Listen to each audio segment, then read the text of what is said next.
మంది విద్యార్థుల వల్ల చదువుకుంటూ ఉన్నారు.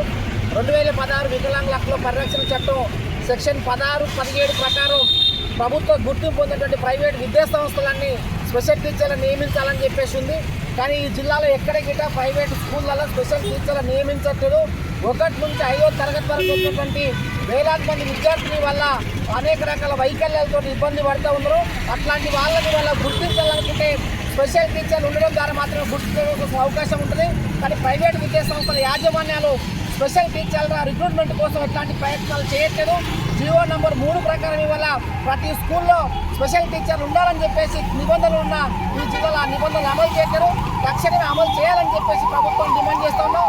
అట్లాగే సిబిఎస్ఈ బైలా ప్రకారం ఇవాళ ప్రతి సిబిఎస్ఈ స్కూల్లో కంపల్సరీ స్పెషల్ టీచర్ ఉండాల్సినటువంటి అవసరం ఉంది.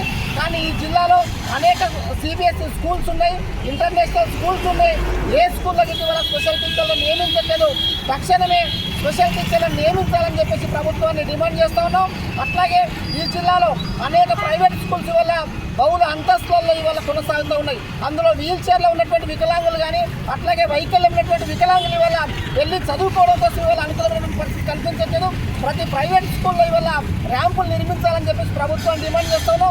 అట్లాగే 1 నుంచి 5వ తరగతి వరకు ఎవరైతే చదువుతున్నారో ఆ విద్యార్థులైనటువంటి లెర్నింగ్ డిజబిలిటీ కానీ, ఆటిజం కానీ, మానసిక వైకల్యం కానీ వీటన్నింటినీ గుర్తించడం కోసం ప్రత్యేక క్యాంపులు నిర్వహించాలని చెప్పి ప్రభుత్వం డిమాండ్ చేస్తున్నాం.